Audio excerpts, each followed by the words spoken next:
Let's get back to Sydney now. Joining me as she does every week is independent MP Dai. Dai, great to see you. Been talking a lot about housing this week. I spoke to Chris Minns a little earlier in the week, and he says most of the mayors are on board now with his plan essentially, but there's a few details still to be ironed out. What do you think of the conversation and the actual progress being made at the moment? Look, obviously, as you know, I've been calling for, more affordable housing. I think my understanding from, Chris Minns' decision around planning is that it could kind of get rid of the whole backyard family home with a backyard, for kids. Now, in our area in Fairfield City, we have land that are zoned for, up to about 20,000 homes to be built. So there's land that's already zoned for housing development. The issue is around the cost of building homes nowadays. Construction costs have gone up, staff shortages, but also the taxes that both state and federal government have got on terms of building homes. So I think one of the things that of course, our Mayor, Frank Carbone, have called on both federal and state government is to take all of the taxes for first home buyers at least, because the cost of all of those, the GSTs and all the other taxes on building a first home will add cost to housing.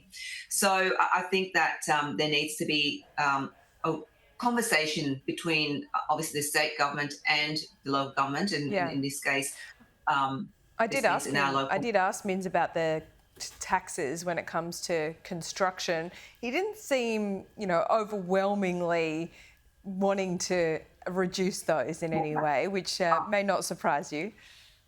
No, it doesn't make sense. I mean, it's no point for government to talk about building more homes and they don't make it affordable to build homes for first home buyers in particular, or for those that are really struggling to, in our areas here in our area, in Western Sydney and Fowler in particular.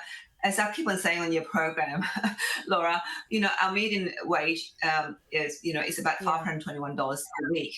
We've got big families, and really, young people are really not going to be able to buy the first home ever, in particular in my area here in Fowler. So I think with all the policy announcements that governments have been making around affordable housing, I think what's lacking is that conversation to sit down to say how it's going to work for various, obviously, electorates in various places in New South Wales or other states and territories. Yeah, still a few things to be worked out, it sounds like there. Just let me ask you about this right to disconnect was one thing, but now the right to work from home. This could affect millions of people. Now, this isn't being pushed by the federal government. Well, we'll find out from Tony Burke. I'll speak to him in a bit. But essentially, the Fair Work Commission has taken upon themselves to look at whether this should be a basic right for workers. What do you think about that? Oh, you know what? We will not have anybody working the way that we're going. I think it's great for those that are privileged enough to maybe work in an office to say I work from home. But for me, in my electorate, those that are in manufacturing, in retail, construction, well, they can't work from home. Luckily, they work from home. Honestly, Laura, I mean, the legislations that we're making are not actually,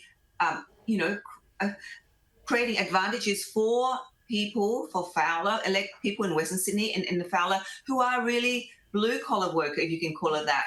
They are really, I just don't get it. The right to disconnect, the right to work from home. Honestly, I mean, where is the productivity then? That's a good question. Of our society. That's because, how are you going to monitor somebody's productivity if they work from home, or the right to disconnect from...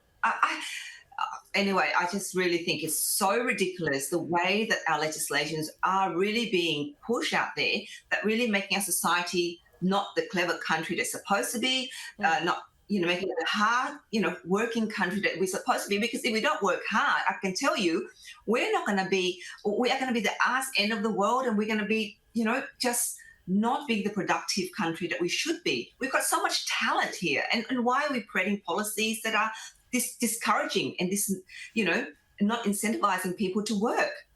It's a good question. Sorry. No, don't say sorry.